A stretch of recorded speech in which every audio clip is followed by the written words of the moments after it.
What would it be like to be a corporate executive slash entrepreneur? Well, that's what I have lined up for you today. I have this great guest who had this wide-ranging career within both realms. And to add flavor to all of this, he's still at it despite being in the game for over 60 years. So usually the types of guests that I'm speaking with, they're starting out in their career, they're mid-career, maybe even senior management, or they're, at an advanced stage within their own businesses. But this guest today, as I said, in the game for over 60 years. With that comes a lot of perspective, and I'm really eager to share a lot of what I gleaned from my conversation with him today. And just to give you a heads up, his name is Tetsuzo, or Ted Matsumoto. He's a Japanese business executive slash entrepreneur, as stated. And he's worked for some of the biggest Japanese corporations like Itochu, as well as an American tech company called Qualcomm, a telecom company, SoftBank, and he has his own startup now, ORNIS Corporation. So in this talk, the highlights portion of this, we're gonna get into a bunch of different things. Part of, his journey, what he's learned along the way, some of the insight and wisdom that I think is absolutely excellent for anyone that's searching for success within their own careers or business. So as always, I do encourage you though to check out the full-length audio version of the talk. There's only so much I can jam into these, short clips here on YouTube. You can find that wherever you look for your podcast. Just hit that search for Life as a ... All right, well, why don't we get into it?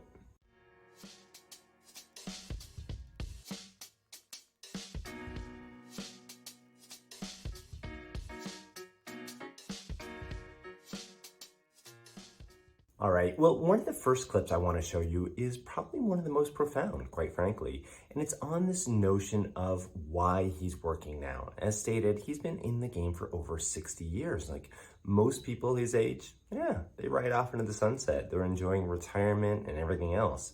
But Ted is soldiering on and, willfully doing so. And here's a clip of him explaining some of his reasoning for doing so. Why I'm working? Yeah, to make money to support my life, but more importantly, it's a fun for me. Otherwise, I would be bored. I shouldn't be working now, at least. Right.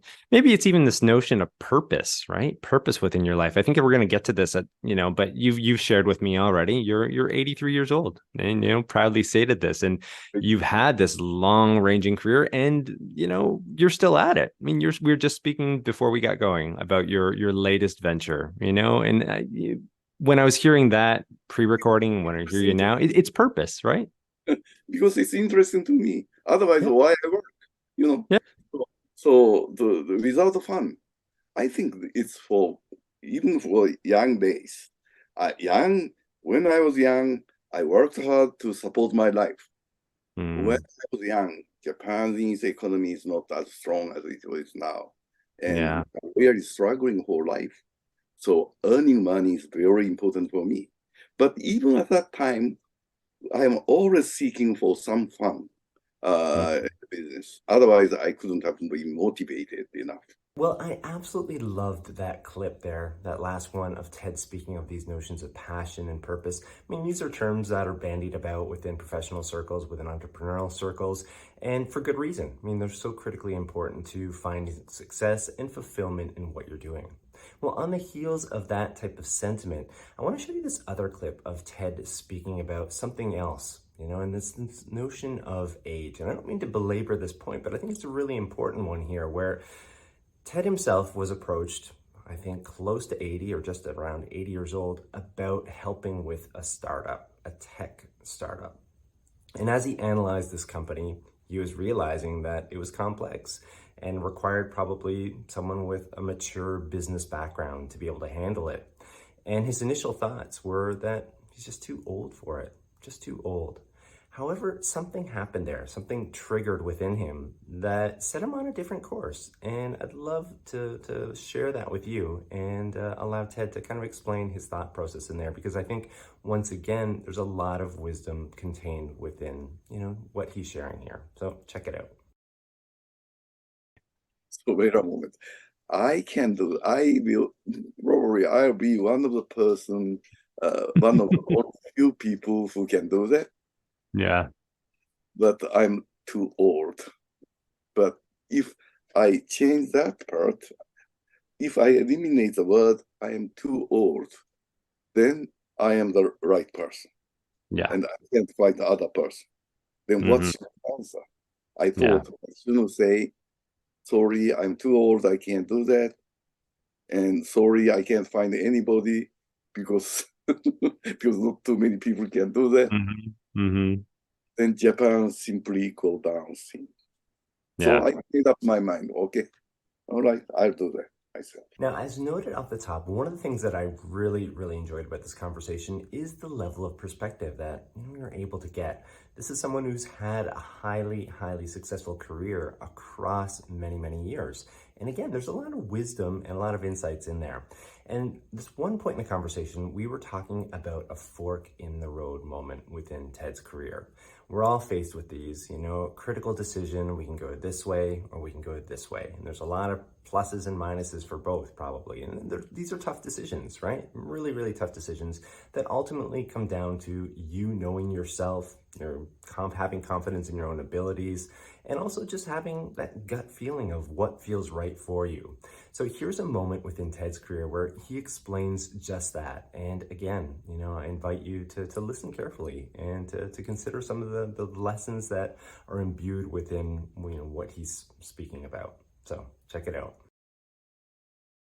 This is the next big fork in the road within your career. Again, as just mentioned, you'd been at Itochu for 34 years. And then at the age of 56, you decided to leave Itochu, where, you probably, had you just decided to say, you could have just rode off into the sunset there and probably had a very cushy sort of, life the rest of the way forward. But you ended up devoting the next part of your professional life to the establishment of the Qualcomm business in Japan. Maybe you could talk to me and listeners a little bit about that. Thank you for asking that. That is an interesting subject I would like to touch because, it was very unusual to leave the company, like big company like you, and in a pretty good position. Yeah, you're a senior level position. Yeah, in a massive company. Yes. What will happen? One day company will tell me, should have told me, okay, Ted, thank you for your long time working for us.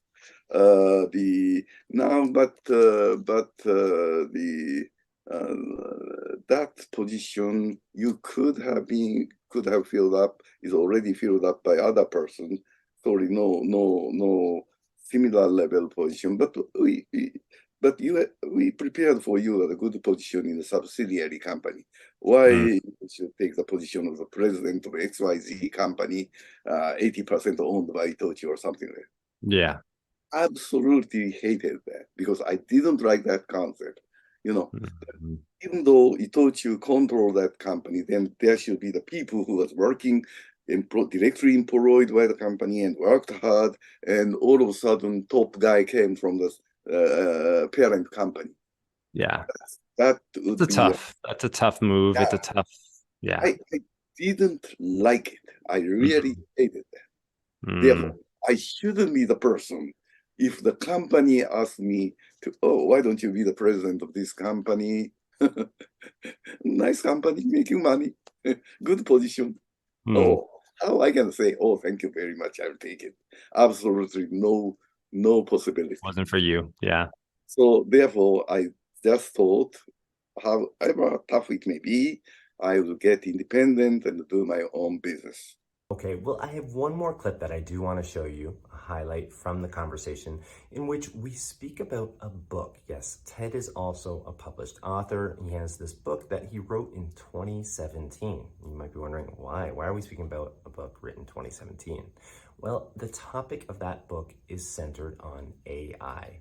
And the interesting point about this is a lot of the issues that Ted wrote about back in 2017 are issues that are coming to the forefront right now when we're considering AI, its usage, how it should be managed, so on and so forth. So I thought that was pretty interesting unto itself. And I wanted, listeners to kind of get an insight on some of Ted's other interests and passions. So have a listen to that as well.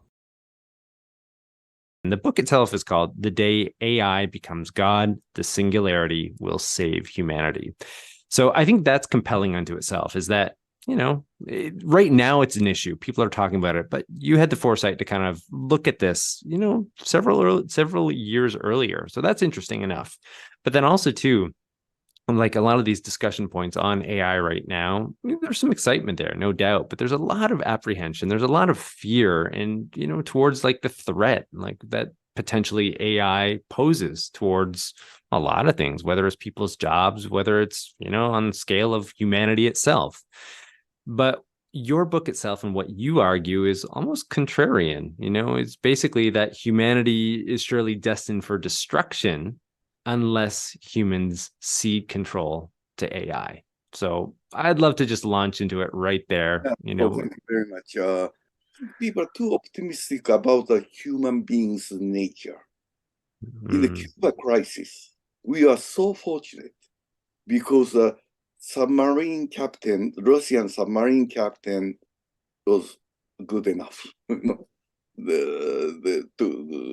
stop it.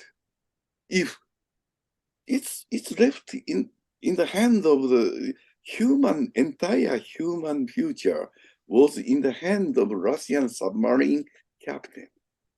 If he has some psychological problem, no, do that, shoot. Then it's a good story. Human beings like me may not be existing here. We are so close. If without someday we should surrender all the power to AI because AI is more rational than human beings. Human beings are unpredictable and has a strange emotion. All right, well, we are probably reaching the point within this video to kind of put a bow on it. However, I do encourage you to check out the full-length audio version. Again, there's so much more, so much wisdom, so much more, insight provided within the audio version. I just can't get it all within these YouTube videos. And really quickly, there is this fantastic story about Ted and his involvement in possibly or arguably helping shift and change, one of the big giants in telecom, within Japan and even globally speaking. He has this really interesting conversation with the founder at an early point within this company's growth cycle. It's called SoftBank. The SoftBank Holdings Group is what it is now. The story was absolutely engaging, in which Ted was, pulled into this world as senior VP of technology, and he held a few other roles.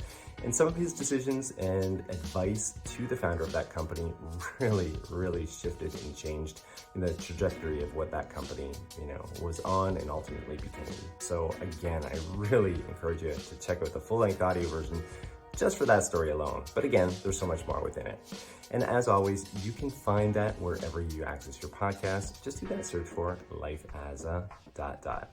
And final request here, I would really appreciate a like or subscribe. I mean, it's the best way to let this YouTube algorithm know that this content matters, that it should get put in front of more people. And, quite frankly, I think it has the power to shift and change people's lives, so I think that stuff counts. And the more people who like it, subscribe to it, the better the odds are that, we do get this content in front of those types of people. Anyway, I will have another video coming right next week, so stay tuned for that. All right, until then, I'll see ya.